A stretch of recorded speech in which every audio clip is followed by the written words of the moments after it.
Shingo Kitada, ça fait 4 ans que je suis diplômé de 2016 en kinésithérapie. Je travaille à mi-temps à Aliane et la moitié de l'autre temps, je travaille au centre de formation à l'Olympique Lyonnais, chez les jeunes. Je m'occupe un petit peu de certains étudiants en kiné aussi pour leur mémoire et je m'occupe également de l'équipe de foot de Limonest depuis 4 ans maintenant.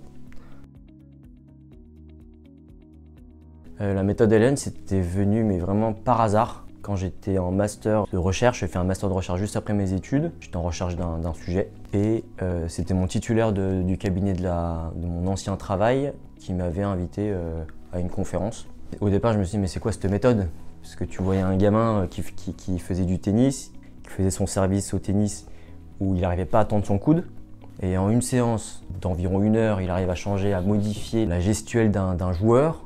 Donc je me suis quand même renseigné. Je me suis dit en fait, non, ça a l'air quand même bien sérieux leur méthode. Et donc je leur ai demandé si c'était possible d'écrire un sujet de mémoire sur leur technique. En fait, tout simplement pour essayer de comprendre comment ça marchait leur technique. Je pense que la rééducation actuelle, la première question que vont te poser les médecins, les kinés et les autres professionnels de santé, c'est le degré de douleur. Et c'est l'une des seules parties du bilan que tu fais avec ton patient où tu t'intéresses vraiment au ressenti du patient. Ce que j'ai appris grâce à la méthode d'Aliane, c'est vraiment d'essayer de se mettre dans la peau du patient, entre guillemets, d'essayer de comprendre au mieux ce qu'il ressent lorsqu'il effectue un mouvement. Et j'ai trouvé que tout ce qu'on apprend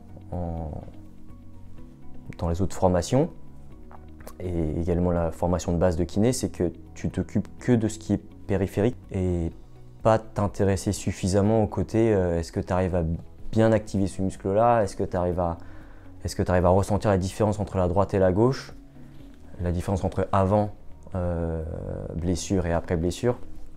Alors vraiment se focaliser sur la commande motrice à proprement parler. Donc le côté central, ça m'a beaucoup apporté. Ouais. Comme on utilise l'imagerie mentale et la comparaison entre les différentes sensations entre le côté droit et le côté gauche. En tout cas, quand je vois un patient, je réfléchis à la fois bien évidemment comme ce que j'ai appris et ce qu'on m'a appris au niveau périphérique, mais au niveau central. Complètement, du coup. Parce que du coup, moi, pour être honnête, j'avais testé cette technique pendant 1 an. Quand j'avais découvert cette méthode, je m'étais dit, j'étais vraiment parti à reculons, je suis ultra cartésien. Et j'avais dit à tous mes amis kinés proches que d'abord, je vais voir comment ça fonctionne, cette méthode. Et je vous en parlerai un peu plus en détail quand j'aurai commencé à bien avoir des ressentis, des retours patients, pour être sûr que cette méthode est vraiment efficace ou pas. Et là, ouais, je suis tout à fait convaincu que cette méthode-là, on est vraiment dans la bonne direction de la prise en charge de nos patients. Ouais.